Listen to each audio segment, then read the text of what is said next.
Hello, everyone. Welcome in. Welcome to my channel. If you're new here, hi, my name is Joshua. If you're not new here, welcome back. Thank you so much for coming back to my channel. Girl, we about to get into some things. Girl, get into some things. I don't know about y'all. Half of y'all probably already heard this shit. Y'all probably already know about it all, heard about it all, and theorized on it yourselves. Probably when y'all became adults and y'all was thinking of these movies, or if you rewatched them, y'all were like, wait a minute. Wait a minute. Something don't seem right. Something don't look. Let's go ahead and dive in, girl. We're going to be watching slash I'm going to be reacting to every crazy Disney movie theory that might actually be true, explained in 15 minutes, girl. Fly around sprinkling fairy dust and crack. Peter Pan is evil. Peter doesn't just fly around sprinkling fairy dust and cracking jokes. In the original book, it's made clear that when the Lost Boys start showing signs of growing up, Peter thins them out. He literally gets rid of them, and it's not exactly explained how, which leaves the door wide open for readers to assume the worst. Then, there's the line about him walking part of the way with children who've died so they won't be scared. That's not the job of a whimsical boy in green tights. That's something a guide to the afterlife does. Put that together, and Peter Pan starts looking less like a hero and more does. Not the job of a wimp walking part of the way with children who've died so they won't be scared. That's not the job of a whimsical boy in green tights. That's something a guide to the afterlife does. Put that together, and Peter Pan starts looking less like a hero and more like the final stop before the great beyond. Jesse's owner is Andy's mom. The theory claims that Emily, the girl who once owned Jesse in Toy Story 2, is actually Andy's mom. What sparks this idea is the cowboy hat. Emily's hat is red with white lace, and Andy's is nearly identical, just missing the lace trim. Fans ran with the thought that Emily kept the hat and later gave it to her son. Even Tom Hanks chimed in, calling the theory fantastic and wondering if Pixar secretly baked it into the story. That definitely helped fuel the buzz, but Pete Docter shut it down, saying that wasn't the plan and the characters were never connected that way. Still, people love thinking. Well, damn, Pete.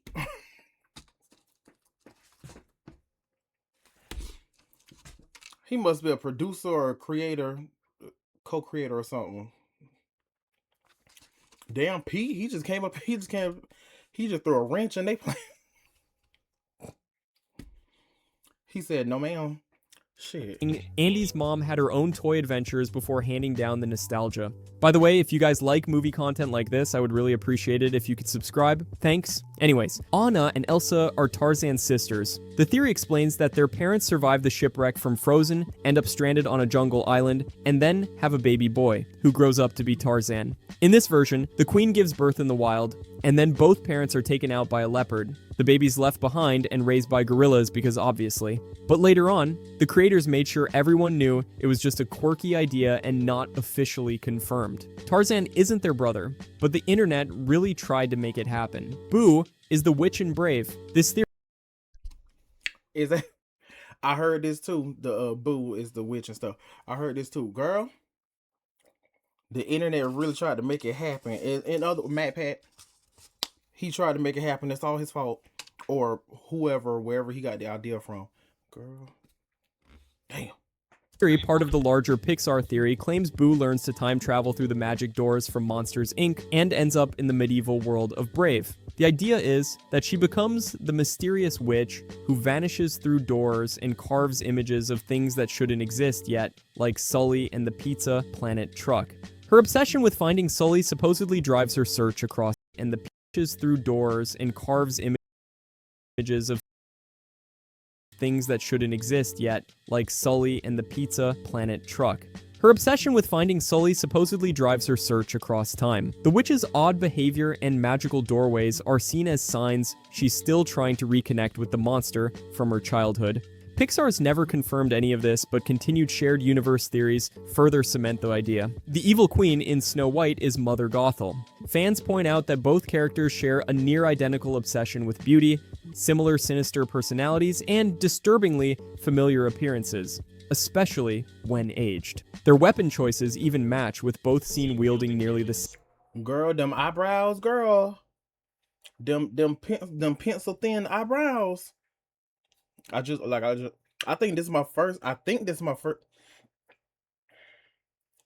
No, I believe I heard about this before, but this is my first time like looking at a theory video about it.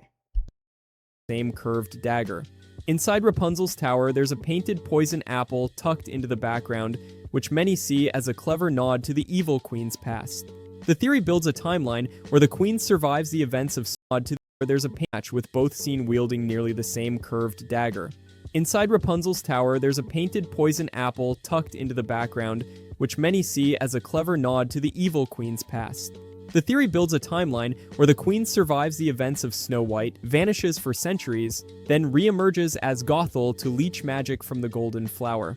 The timeline leap is big, but the idea still caught fire online. Disney's never confirmed it, and the entire theory remains a clever fan-made connection, not official canon. Moana dies in the storm. This theory says Moana... Excuse me?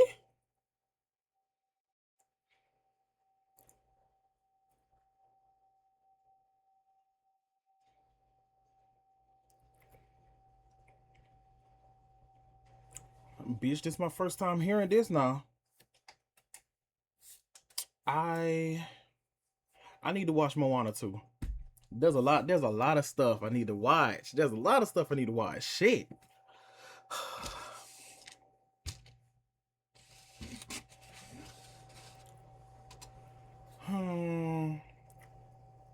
But yeah, not Moana dying, girl.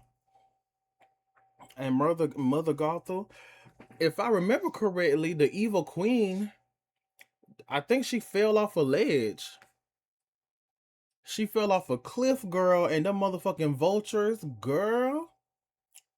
Them vultures got after her unless they unless somehow she survived and she hid from the vultures. Shit.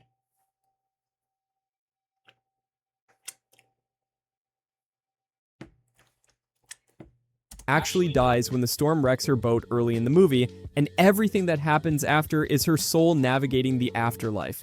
Once that's in play, soul dies when the storm wrecks her boat early in the movie, and everything that happens after is her soul navigating the afterlife.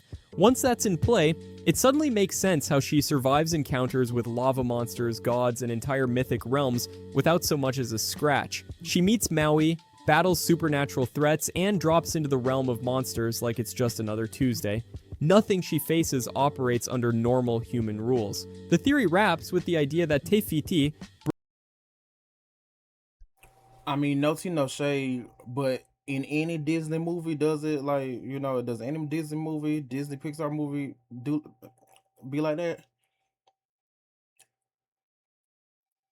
And I was thinking she survived, like she didn't get hurt from the lava monster and shit because I don't know.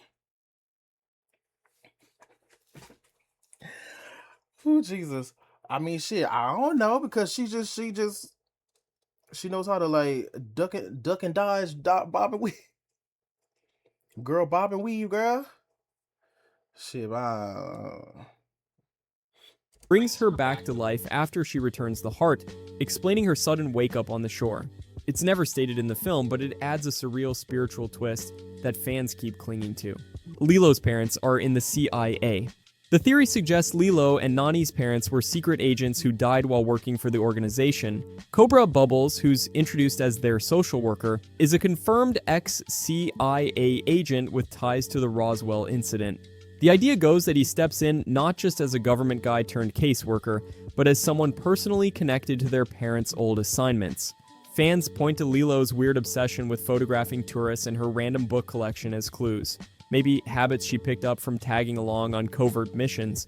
It's a stretch, but the theory gives her eccentricities a darker, more espionage-flavored twist. Snow White's tragic end. This theory claims Snow I think I heard about that too. I believe I heard about that. Their parents are CIA agents. So apparently I was going to ask, are they dead? But I'm pretty sure they're dead. Yeah. I need to watch that Lilo and Stitch live action movie and the animated movie. Shit. Movies.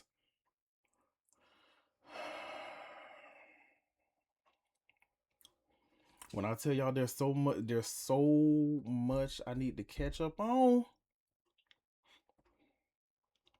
Like I've seen Lilo and Stitch, but it's been a long time. I seen Lilo and Stitch. Stitch has a glitch many times because I have it on DVD. Leroy and Stitch, like I seen like half of it, and of course I've seen the series. Maybe not every single episode, but yeah, girl. But I believe I have heard about that. The CIA, they're CIA agents. I just haven't like heard it explained why and all that shit. White doesn't survive the poisoned apple, and that the prince is actually a grim reaper in disguise. Supporters point out he shows up the moment she nearly dies at the wishing well, then again, after she falls into a death-like sleep. His arrival on a pale horse mirrors classic imagery tied to death, and the so-called true love's kiss is interpreted as the kiss of death, the final breath being taken. In the last scene, he leads her away to a glowing castle high above the clouds, which some argue symbolizes the afterlife, not a kingdom on earth. It reinterprets the ending as her spirit moving on rather than waking up. Marlin's 5 stages of grief. This theory interprets Marlin's journey in Finding Nemo as a metaphor for the 5 stages of grief following the loss of coral and their eggs. It begins with denial, as Marlin clings to Nemo and refuses to let him grow. His panic and bursts of rage reflect anger, especially when Nemo's safety is threatened. Marlin's reliance on Dory and willingness to navigate unknown dangers are seen as bargaining. When he believes Nemo is gone forever, his despair signals depression. The story ends with Marlin allowing Nemo independence, marking acceptance. Known dangers are seen as bargaining. When he believes Nemo is gone forever, his despair signals depression. The story ends with Marlin allowing Nemo independence, marking acceptance. Some fans also note that Nemo means nobody in Latin, suggesting the fish may symbolize his grief, not a real son. Carl passes away at the beginning of Up. The theory argues that Carl passes away shortly after being told to leave his home, and everything that follows is symbolic of his journey into the afterlife. Russell isn't a real wilderness explorer, but a guardian angel guiding him through this transition. The floating house becomes a metaphor for his soul leaving the earthly world, with the balloons representing his release from life's burdens. Paradise Falls is interpreted as heaven, the final peaceful place he always dreamed of reaching. Even Charles Muntz is cast as a fallen angel trying to lead Carl astray. None of this is confirmed by Pixar, but fans insist it is a fallen as heaven, the final peaceful place he always dreamed of reaching. Even Charles Muntz is cast as a fallen angel trying to lead Carl astray. None of this is confirmed by Pixar, but fans insist it fits the story's emotional weight and surreal tone. Tangled predicted COVID-19. This theory points out strange parallels between Tangled and the COVID-19 pandemic, noting that Rapunzel lives in isolation in a tower kept away from a kingdom named Corona. During her confinement, Mother Gothel repeatedly warns her of threats outside, including the plague, which fans found oddly fitting during global lockdowns. The timing and setting led many to joke that the film predicted quarantine life a decade early. Despite the eerie similarities, the film was released in 2010 and has no intended connection to real-world events. Disney has never suggested any link, and the entire theory is... Girl, that's fucking crazy. That is fucking crazy, cause the kingdom, cause the kingdom, cause the kingdom show is called Corona, bitch. Considered an amusing coincidence rather than purposeful commentary. Jafar is actually a hero. This theory claims Jafar's not the villain, but the only one actually trying to fix Agrabah. Supporters say the Sultan is clueless and lets the city rot while playing with toys, and Aladdin isn't some charming underdog. He's a thief who lies his way into power. Jafar, meanwhile, works within the system, sees the kingdom falling apart, and tries to take control before things get worse. His actions, though harsh, are framed as a possible coup to save the city from corrupt or incompetent leadership. Even his interest in the lamp is reinterpreted as a way to stabilize Agrabah with real power. None of this is confirmed in the film, but fans argue it paints him as leadership. Even his interest in the lamp is reinterpreted as a way to stabilize Agrabah with real power. None of this is confirmed in the film, but fans argue it paints him as a misunderstood strategist. Coral ate her eggs. This theory claims in the beginning of Finding Nemo, Coral... I'm damn tired. So Coral ate her eggs, and then what's the name of that fish? I forgot the name of that fish. Then that fish ate her.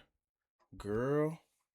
didn't die protecting her eggs from a barracuda, but actually ate them herself. It's based on real clownfish behavior, where parents sometimes consume their own eggs if they're damaged or deemed non-viable, especially during early reproductive cycles. The theory picked up attention after a TikTok video pointed out that barracudas aren't known to eat clownfish eggs, casting doubt on the film's explanation. Since clownfish do sometimes eat their offspring under stress or poor conditions, some fans believe Marlin invented the barracuda attack to cope with the trauma. It's not supported by anything in the film itself, but the biological precedent keeps this theory alive. Alice in Wonderland is a psychedelic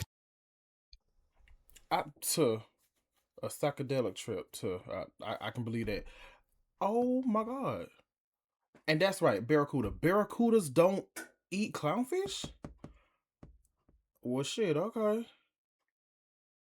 Well, clownfish eggs. Don't eat clownfish eggs?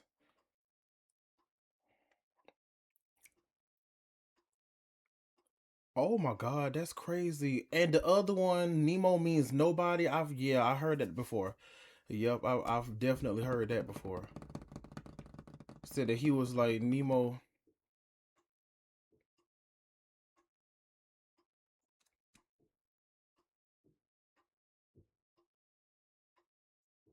Basically something along the lines of Nemo never existed, didn't exist and shit.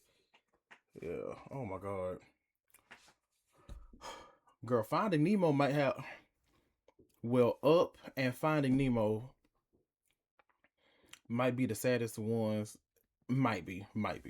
trip. This theory claims Alice's journey mirrors the effects of psychedelic drugs, citing her rapid size changes, warped perception of time, and the bizarre behavior of creatures like the hookah, smoking caterpillar. The disjointed logic and surreal visuals have led many to read it as a metaphor for hallucinations. The idea gained traction in the 1960s counterculture era, especially after songs like White Rabbit used Wonderland imagery to allude to drug trips. Despite these interpretations, there's no evidence Lewis Carroll intended any of it to reflect substance use. His journals don't mention drug experiences, and the era's opiate tonics were medicinal, not recreational. The theory persists, but it's not rooted in the book's creation. Captain Hook unalived Athena. This theory suggests that Captain Hook was behind the pirate attack that unalived Ariel's mother, Queen Athena, in The Little Mermaid, Ariel's Oh yeah, I heard about that now. I'll be back.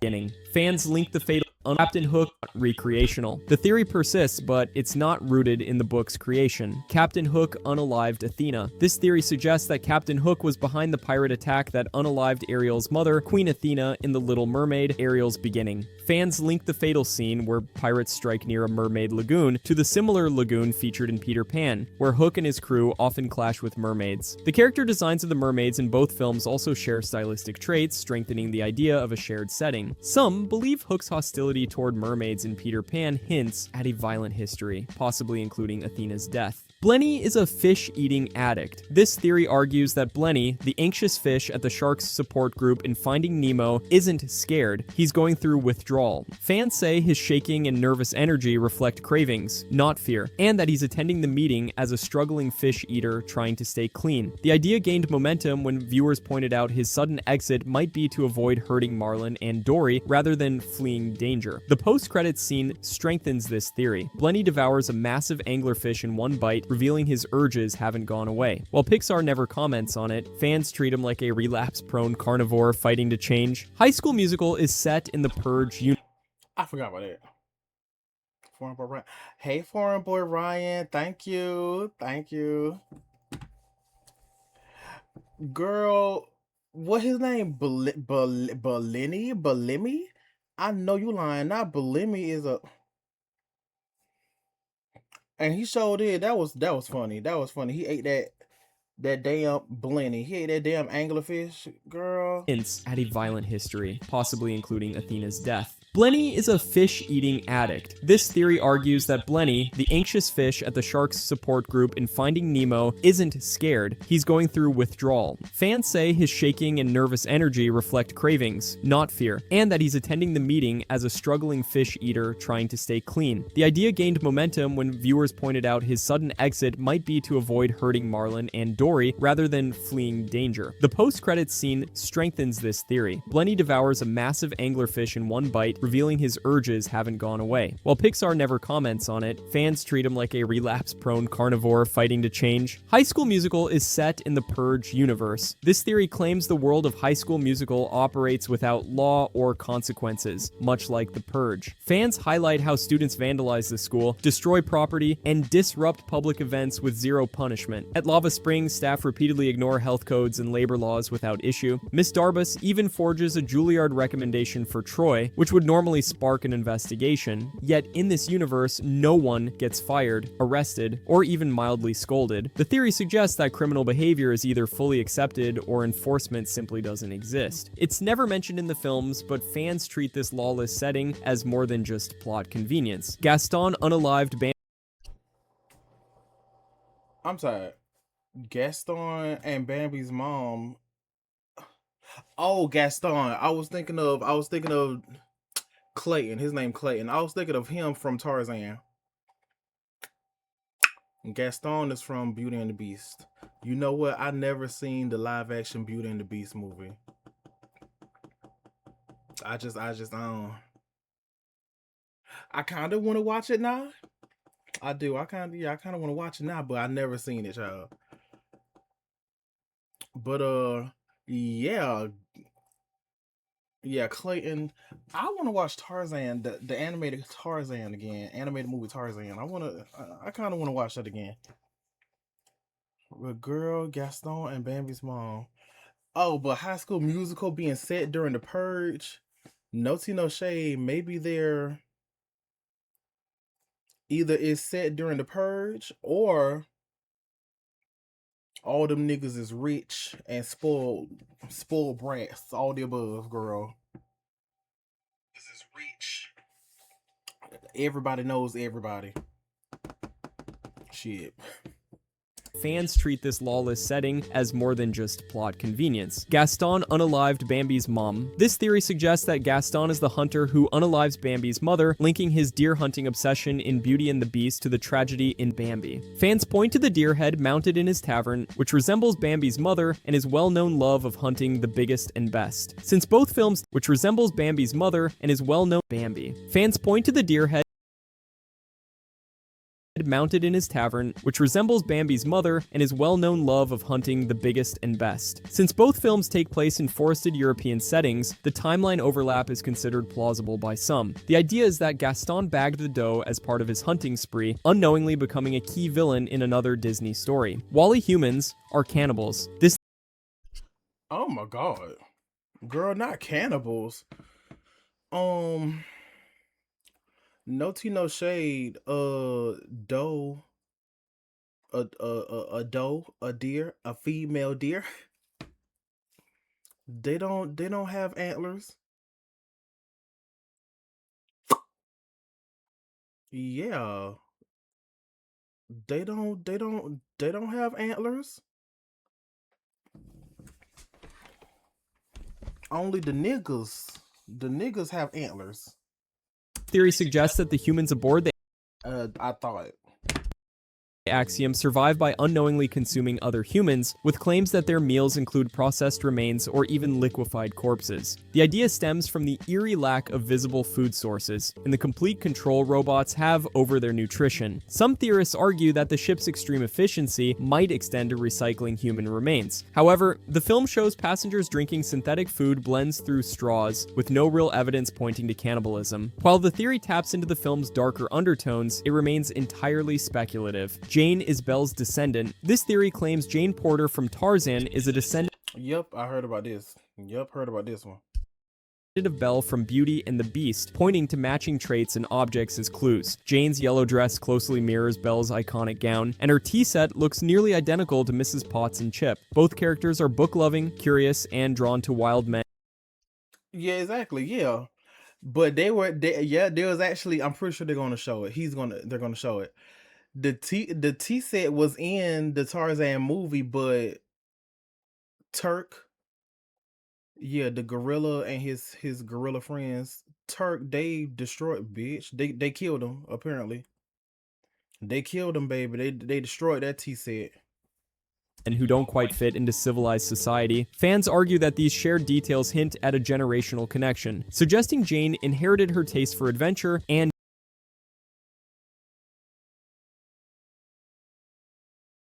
tea from Belle. The theory has appeared on Disney fan sites and in pop culture articles, but Disney has never confirmed any official relationship between the two films. Ratatouille is Anton's mom's recipe. This theory suggests that the old woman Remy encounters in the opening scene of Ratatouille is actually Anton Ego's mother, and that her kitchen is where Remy learns to make the ratatouille dish. Later, when he serves that same dish to Ego, the critic is thrown into an emotional flashback of his childhood home, implying both moments take place in the same house. The theory hinges on the visual similarity between the two kitchens and the power of the dish to evoke that exact memory. However, director Brad Bird confirmed that the kitchen reuse was purely a budget decision, not a deliberate connection. Bing Bong is a monster from Monster. Oh shit. Bing Bong. Bing Bong. Okay, he's a monster. Did he monster from Monsters Inc. So did his door disappear or something? He was unable to. Well, they gonna talk about it. Brad Bird, Brad, you could have left that. Nothing to say. I'd never seen Ratatouille from beginning to end. I've seen it, but I think I turned from it. I was like flipping channels or something like that maybe. However, no tea, no shade. That would make sense. That would actually like kind of sort of make sense. Even though at the same time, if you make Ratatouille like correctly, if you make it correctly or whatever, excuse me. Like if you make it correctly and shit, like because I think I remember I kind of remember that from the movie. The man, he's very he's a food critic. He's very precise and very strict, very serious about the food that he's eating. Shit. So yeah. So but I like that. I like that theory. I believe that's my first time hearing that one too. But I like that theory. And Brad.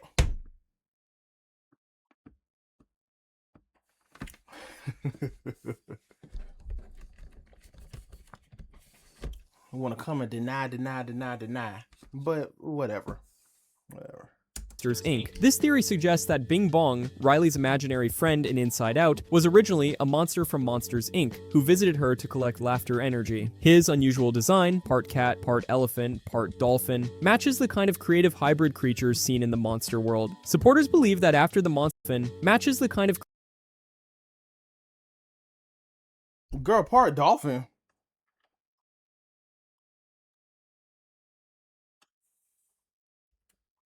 energy. His unusual design. I guess that's him acting like a dolphin right there, girl. I've seen Inside Out, but yeah, I just haven't.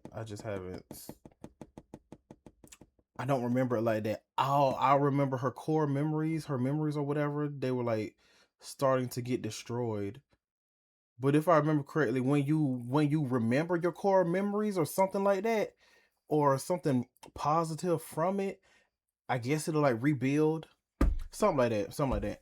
I never seen Inside Out 2, so I know that's on Disney Plus, and I know I gotta watch it. Shit. Part cat, part elephant, part dolphin, matches the kind of creative hybrid creatures seen in the monster world. Supporters believe that after the Monsters Company shifted from scaring to laughter, Bing Bong became Riley's go-to visitor during childhood. Over time, she forgot him, and he faded into her memory. Calhoun unalived her groom. This theory claims that during Calhoun's wedding scene in Wreck-It Ralph, she unknowingly shoots her fiancé after he's been absorbed by a cybug. In the film, cybugs instantly take on the traits of whatever they eat, which means the creature that crashes her ceremony may have already started transforming into her groom. When Calhoun reacts by firing on it, she's destroying what's left of her partner. Her stunned expression and silence after the attack are seen as evidence that she realizes what happened too late. Ariel and Hercules are cousins. This theory leans on mythology. Wow. I'm damn tired. Girl, I'm damn tired. And she is that girl. She did that. Jesus, she did that. She put she hey, that's the that is the definition of stay ready so you won't have to get ready. Bitch, period. Connecting destroying what Tony may have already started transforming into her groom. When Calhoun reacts by firing on it, she's destroying what's left of her partner. Her stunned expression and silence after the attack are seen as evidence that she realizes what happened too late. Ariel and Hercules are cousins. This theory leans on mythology, connecting King Triton to Poseidon and Hercules to Zeus. Since Poseidon and Zeus are brothers, both sons of Cronus and Rhea, that would make Triton and Hercules first cousins. By extension, Ariel becomes Hercules' first cousin once removed. It's all based on the assumption that Disney stuck to the mythological family tree, which they didn't officially confirm. Still, fans like to run with the idea that the undersea princess and the demigod hero are part of one big divine family reunion. It's never mentioned in either film, but the myth-based logic lines up neatly enough to spark plenty of debate. Cinderella appears in Frozen. This theory claims Cinderella and Prince Charming show up during Cinderella appears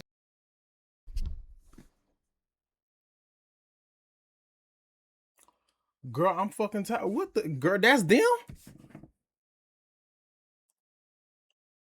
Yeah. So Cinderella was some years ago, and then Frozen was some years later. Girl, the events of Frozen and shit. Girl, I do know one thing. I remember Rapunzel, and I think they showed Princess Tiana and someone else. I think it was Cinderella, but in the beginning of Frozen, you gotta like it's a type of like blink and you'll miss it type scene, and that's definitely Rapunzel after she cut her hair. Well, after Finn,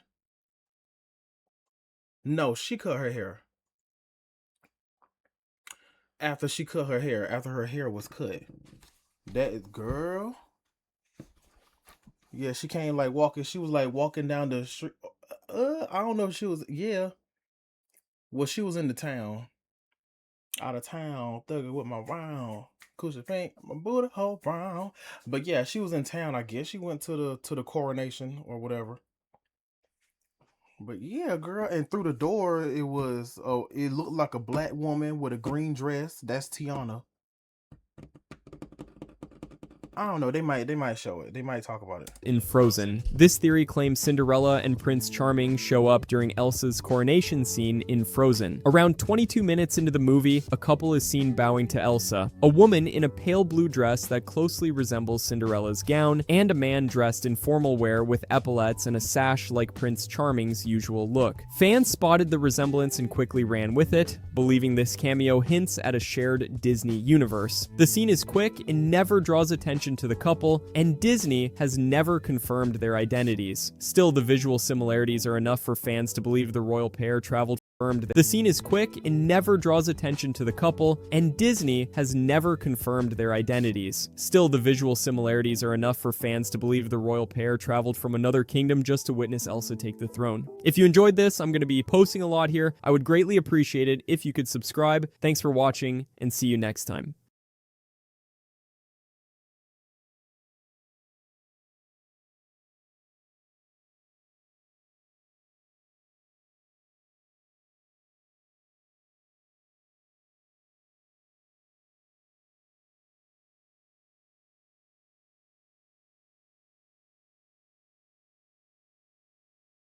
Damn. Quit playing niggas and come suck a bitch tools. Pound town, just left Pound town.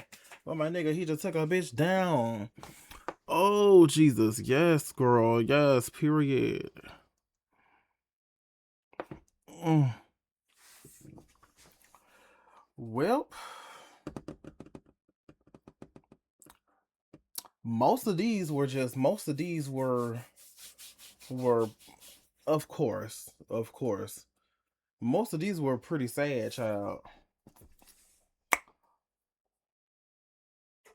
Quit playing nigga that come suck a bitch toes.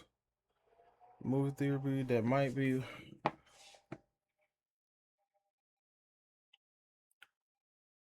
Say what? Some of these I probably have heard of.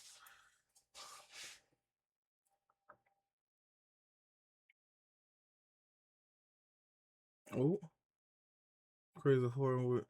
Girl, not Kevin. I think I heard of that too. I think I heard of that too. Kevin is Jigsaw.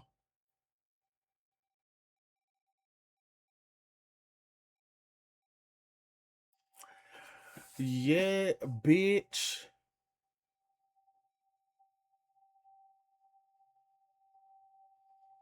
I'm motherfucking tired. I believe I've heard of that. Yeah. Kevin making those little those traps and shit, and then he grew up. He grew up. He lost his wife's child, and then soon he lost his wife. I believe I guess they're married. He lost his partner, significant other, and then and bitch he snapped. Bitch. What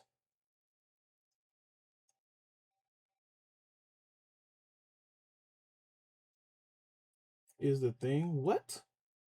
Freddie is Nancy's father. Shut the fuck up. Girl, shut up. Freddie is Nancy's father.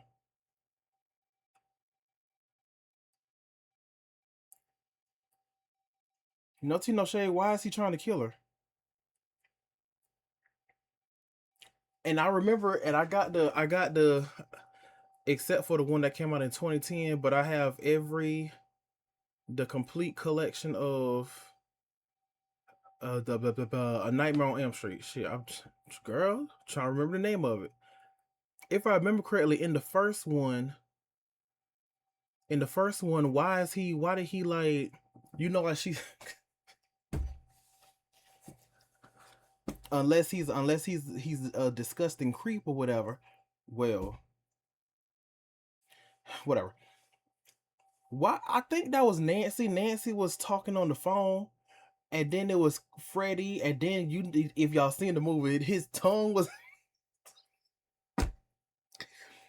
at the phone licking her, trying to lick her and shit. I believe that was Nancy. So no tea, no shade. What happened? What happened to the dad? How did he die?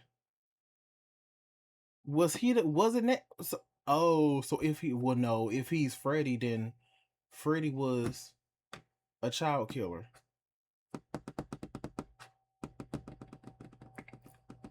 Then Freddie was a child killer. Why was he? And it's Nancy's that. What? Okay, okay, girl, not Michael. And Michael is a tethered girl. I'm so tired. Lord have mercy. Michael Myers is a tethered, and that's why he can't talk. I'm gonna have to watch that, girl. I'm tired, girl. What?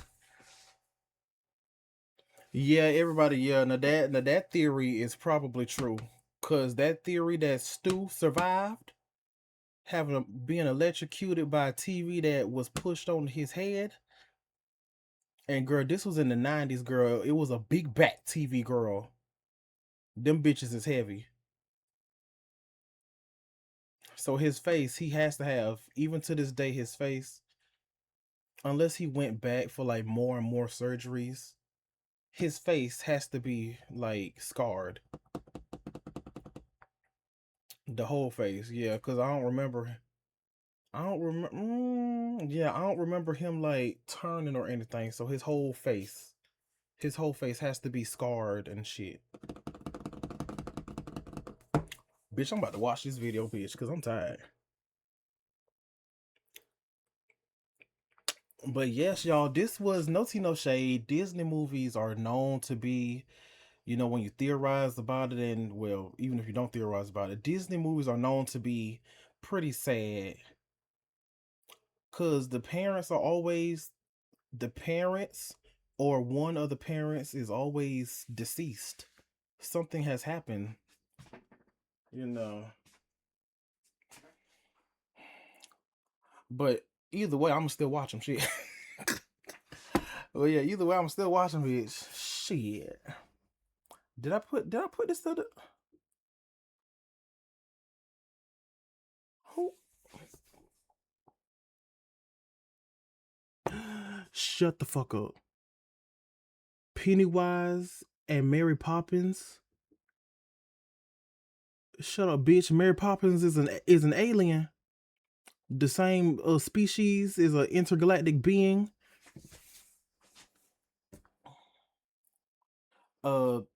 Spoiler alert, but yeah, in It Chapter 2, I mean, I guess even if you read the book, whatever. Yeah, Pennywise is an alien, an intergalactic being, interdimensional being, an alien. I bet they're gonna say something like Mary Poppins because she floats down from the sky and with an umbrella and she makes all this shit happen. You know what? I've never seen the Mary Poppins movie. The one back then and nor the reboot. I just wasn't interested. Of course, I know about supercalifragilisticexpialidocious. Might be quite atrocious, something like that. And she said, a spoonful of sugar and your fears are gone. That's all I know. That's all I know. And Dick Van Dyke, girl, Dick Van Dyke dancing with the cartoon penguins. Well, all of them dancing with the cartoon penguins and shit like that. Period, girl. And shout out to Dick Van Dyke, girl. That man is 100 years old. He just turned 100 years old yesterday, girl. I'm tired. And no tea, no shade. I need to look him up because that's his. I think that's his wife, girl. He wife, girlfriend. Oh, okay. Just yeah, his significant other, maybe, I suppose. But anywho, shout out to Movies Explained, girl. Shout out to Movies Explained. Thank y'all so much for tuning in. Thank y'all for watching. Let me subscribe, baby boy. Ooh. Baby boy. Baby, baby, baby. Girl. But yes, if y'all want to like, comment, share, subscribe if you want to. And also thank y'all for tuning in. I already said that. Thank y'all again for tuning in because you didn't have to, but you did. And period. Thank you so much for doing that. And just in case if y'all did not know, I have 3 YouTube channels now, period. I keep wanting to say this my main one, but this gonna go on my main one and my second one. So yeah. Joshua's Commentary and Gaming, Josh Reacts, and Josh Loves to Twitch. Now, Josh Loves to Twitch is going to be my Twitch videos, uncut, raw, unfiltered, unedited, except for any music videos in there because it could get the whole video blocked globally. So, yeah, there's that, but whatever. But yes, period. And yeah, I know I'm posting the same thing on my first one and my second channel. However, my second one is just in case. Okay, just in case. You never know. Girl. Knock on wood, girl. But anyways, like, comment, share, subscribe if you want to. And love and take care of yourselves mentally, verbally, spiritually, emotionally, and physically. Bye-bye. See y'all later.